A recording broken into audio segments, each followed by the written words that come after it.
Captain Morrison's submarine USS Phantom had been conducting successful operations in enemy waters for 6 months. The crew believed they were winning the war thanks to their commander's brave leadership. But the truth was this: the war had ended 6 months ago, and Morrison was hiding this from his crew while ordering them to sink innocent merchant ships, claiming they were enemy warships. The USS Phantom submarine moved silently through the darkest depths of the Pacific Ocean. At 2,000 meters below the surface, Captain Marcus Morrison studied charts in the command bridge while his crew maintained their routines. Sonar operator Jenkins identified a new target on his screen, reporting to his captain with the same enthusiasm he had shown for the past 6 months. Which city in the world are you watching this video from today? Please subscribe and support us for more stories. Morrison had built his reputation on aggressive tactics and unwavering determination to achieve naval superiority against increasingly sophisticated enemy forces. His submarine had become legendary throughout the Pacific Fleet for its exceptional combat record and ability to locate and destroy enemy vessels even in the most challenging conditions. The crew of USS Phantom consisted of 68 highly trained naval personnel who had volunteered for submarine duty and had undergone extensive preparation for extended underwater operations. These sailors had been selected for their technical expertise, psychological stability, and absolute loyalty to their commanding officer and mission objectives. Morrison's command philosophy emphasized rapid engagement and overwhelming firepower that would eliminate enemy threats before they could respond effectively. His tactical approach prioritized speed and aggression over extensive verification procedures that he believed could compromise mission effectiveness and endanger American personnel. The submarine's communication systems had been modified according to Morrison's specifications to ensure optimal performance during combat operations. These modifications included enhanced encryption capabilities, improved signal processing, and streamlined protocols that enabled rapid coordination with other naval units operating in the theater. But Morrison's crew had no way of knowing that their communication systems were receiving only the messages that Morrison wanted them to hear. The captain had been systematically filtering all incoming transmissions, blocking news of the peace treaty that had been signed 6 months earlier, and fabricating mission orders that appeared to come from Pacific Fleet Command. The peace negotiations had concluded with a comprehensive treaty that established territorial boundaries, trade agreements, and military cooperation protocols designed to prevent future conflicts. All naval units had been ordered to cease combat operations immediately and return to their home ports for debriefing and reassignment to peacetime duties. Morrison had received the ceasefire orders along with every other commander in the Pacific Fleet, but he had made a decision that would transform him from a celebrated war hero into a war criminal. Instead of informing his crew about the peace treaty, he had chosen to continue combat operations under the pretense that the war was still ongoing. The captain's motivation for concealing the peace treaty was complex and rooted in his psychological makeup and personal history. Morrison had spent his entire adult life preparing for and fighting in this conflict, and the prospect of returning to peacetime naval duties represented a fundamental threat to his identity and sense of purpose. Morrison's family background had instilled in him a deep hatred for the enemy nation that had persisted throughout his military career.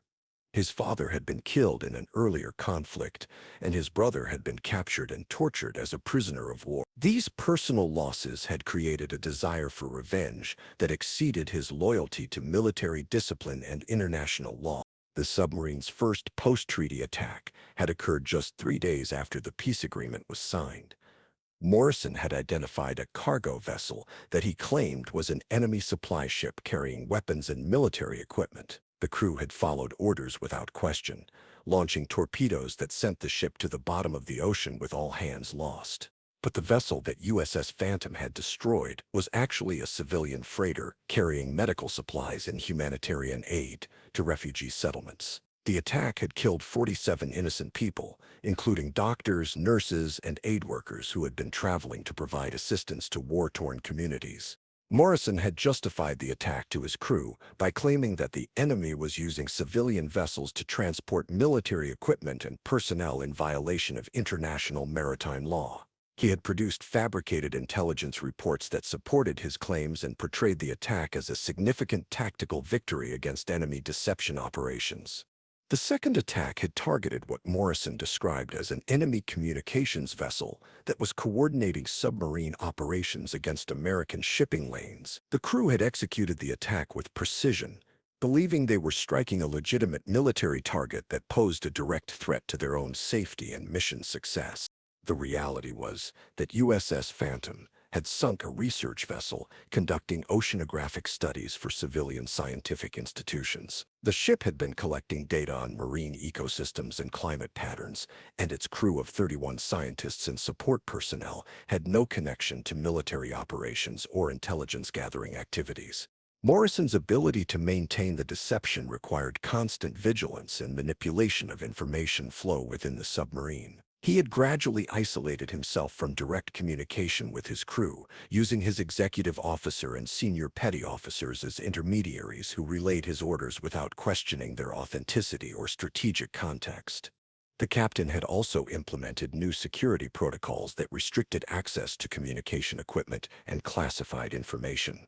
Only Morrison and his most trusted officers were permitted to receive and decode messages from fleet headquarters, creating a system that enabled him to control all information reaching the crew. The psychological impact on Morrison's crew was significant, though they were unaware of the true nature of their situation. The sailors continued to perform their duties with dedication and professionalism, believing they were contributing to their nation's war effort and protecting civilian populations from enemy aggression. Morrison's executive officer, Lieutenant Commander Sarah Chen, had begun to notice inconsistencies in the intelligence reports and mission briefings that Morrison provided. Chen had extensive experience in naval intelligence and was familiar with standard communication protocols and operational procedures that seemed to be changing without explanation. Chen's growing suspicions were shared by the submarine's senior sonar operator, Chief Petty Officer Rodriguez, who had detected unusual patterns in the shipping traffic they were encountering. The vessels they were targeting appeared to be following commercial shipping routes rather than military patrol patterns, and their communications were using civilian rather than military frequencies. The third attack targeted what Morrison claimed was an enemy destroyer that had been hunting American submarines in the region. The crew had tracked the target for several hours before launching a coordinated torpedo attack that resulted in the complete destruction of the vessel and the loss of all personnel aboard. The destroyed ship was actually a Coast Guard cutter conducting search and rescue operations for survivors of previous attacks. The vessel had been responding to distress signals from civilian ships that had been sunk by unknown submarines, and its crew of 68 officers and sailors had been attempting to save lives rather than engage in combat operations. Morrison's briefings following each attack emphasized the strategic importance of their victories and the threat that these enemy vessels had posed to American naval operations and civilian shipping. He provided detailed assessments of enemy capabilities and intentions that painted a picture of ongoing conflict and imminent danger. The fabricated intelligence reports that Morrison created were sophisticated and convincing, incorporating real tactical information from previous conflicts and authentic-seeming communications intercepts that supported his narrative of continued enemy aggression and military operations. The crew's morale remained high throughout these operations, as they believed they were achieving significant tactical victories that were contributing to ultimate strategic success in the war. Morrison's leadership style and confident demeanor reinforced their faith in the mission and their commitment to following orders without question. But the fourth attack would begin to unravel Morrison's carefully constructed deception. The target was identified as an enemy submarine that Morrison claimed had been stalking USS Phantom and preparing to launch an attack. The crew had detected the vessel on sonar and had maneuvered into attack position with their usual precision and efficiency. The submarine they destroyed was actually USS Dolphin, an American vessel that had been searching for USS Phantom to deliver the official ceasefire orders and escort them back to port. The attack had killed 84 American sailors and officers, including the submarine's captain, who had been Morrison's classmate at the Naval Academy. Morrison's immediate response to the friendly fire incident was to classify it as an enemy deception operation, claiming that the destroyed submarine had been using American identification codes and communication protocols as part of a sophisticated intelligence-gathering mission. He ordered his crew to maintain radio silence and continue their patrol operations. The destruction of USS Dolphin triggered a massive search and rescue operation by the Pacific Fleet, as naval headquarters attempted to determine what had happened to both submarines. Multiple surface vessels and aircraft were deployed to the area where USS Dolphin had last been reported, but no trace of either submarine could be found. Morrison's decision to maintain radio silence and avoid the search area enabled him to continue his deception for several more weeks, but it also increased the psychological pressure on his crew. Several sailors had begun to question why they were not participating in what appeared to be a major fleet operation in their vicinity. Lieutenant Commander Chen had become increasingly convinced that something was wrong with their mission parameters and communication protocols. She had attempted to discuss her concerns with Morrison, but he had deflected her questions and reassigned her to duties that limited her access to sensitive information and communication equipment. The fifth attack targeted what Morrison described as an enemy ammunition ship that was resupplying submarine bases in the region. The crew had observed the vessel for several hours before launching their attack, noting its heavy loading and low position in the water that seemed consistent with a cargo vessel carrying military supplies. The ship they destroyed was actually a hospital ship that had been converted to carry medical supplies and personnel to treat wounded civilians in war-torn areas. The attack had killed 137 people, including doctors, nurses, patients, and medical support staff who had been traveling to provide humanitarian assistance. Morrison's justification for this attack focused on intelligence reports indicating that the enemy was using medical vessels to transport weapons and military personnel in violation of international conventions governing the treatment of medical facilities and personnel during armed conflicts.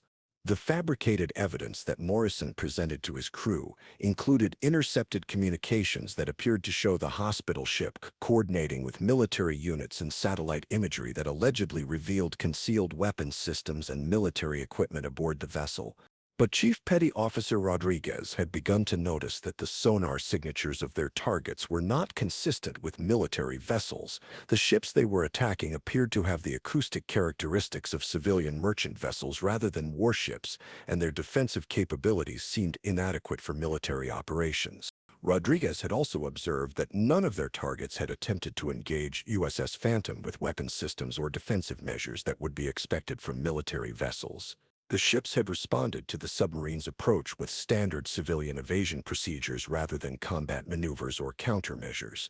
The sixth and final attack would expose Morrison's deception and bring his command to an end. The target was identified as an enemy aircraft carrier that Morrison claimed was launching air attacks against American positions. The crew had been excited by the prospect of sinking such a significant enemy asset and had prepared for their most challenging engagement yet. But the vessel they were tracking was actually USS Enterprise, an American aircraft carrier that had been deployed to the region to locate USS Phantom and determine what had happened to the missing submarine. The carrier's aircraft had been conducting search patterns rather than combat operations, and its crew had no idea they were being stalked by an American submarine. Morrison's order to attack USS Enterprise was the moment when his deception finally collapsed. Lieutenant Commander Chen refused to carry out the torpedo firing sequence, confronting Morrison with evidence she had gathered about the true nature of their targets and the fabricated intelligence reports he had been providing. The confrontation between Chen and Morrison in the command center was witnessed by several crew members who realized for the first time that their captain had been lying to them about their mission and the status of the war. The revelation that they had been attacking American and civilian vessels rather than enemy targets was devastating to crew morale and discipline. Chen's evidence included communications intercepts that proved the war had ended 6 months earlier, navigation data showing that their targets had been following civilian shipping routes, and technical analysis of the sonar signatures that confirmed they had been attacking non-military vessels. The crew's reaction to learning the truth about their operations was a mixture of shock, anger, and horror as they realized they had been unknowingly participating in war crimes and the murder of innocent civilians and fellow American military personnel. Morrison's attempt to maintain command authority collapsed as his senior officers refused to follow his orders and began implementing procedures to surface the submarine and establish communication with the Pacific Fleet. The captain's psychological breakdown was evident as he alternated between denying the evidence and attempting to justify his actions. The arrest of Morrison by his own crew was a dramatic moment that marked the end of 6 months of deception and the beginning of accountability for the war crimes that had been committed under his command. The crew had to overcome their shock and trauma to assume control of the submarine and navigate it safely to the surface. The emergency ascent of USS Phantom was detected by aircraft from USS Enterprise, which immediately responded to provide assistance and medical support for the crew. The reunion between the submarine's crews was emotional and difficult as the truth about Morrison's actions became known to the broader naval community. The debriefing process for USS Phantom's crew was extensive and traumatic, as each sailor had to confront their role in attacks against civilian and American targets. Many crew members required psychological counseling and medical treatment for trauma related to their unwitting participation in war crimes. The investigation into Morrison's actions revealed the full extent of his deception and manipulation, including the sophisticated methods he had used to control information flow and maintain the appearance of legitimate military operations.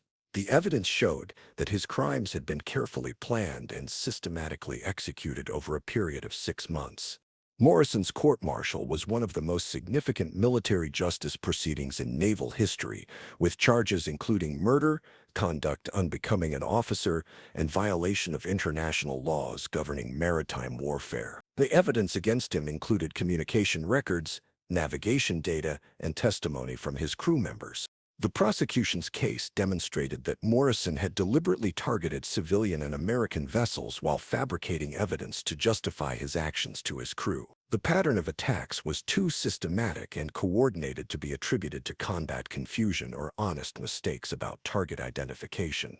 Morrison's defense arguments focused on his psychological state and the trauma of losing family members in previous conflicts, but the court rejected claims that his personal losses justified the systematic murder of innocent civilians and fellow American military personnel.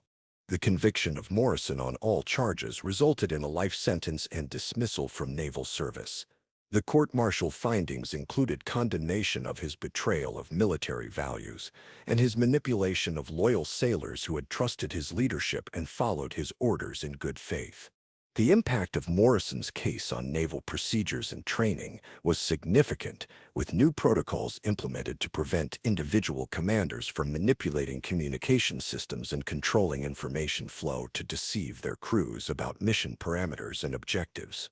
The psychological support programs established for USS Phantom's crew included specialized counseling for personnel who had been unknowingly involved in war crimes, family support services, and career counseling for sailors whose confidence in military leadership had been damaged by Morrison's betrayal.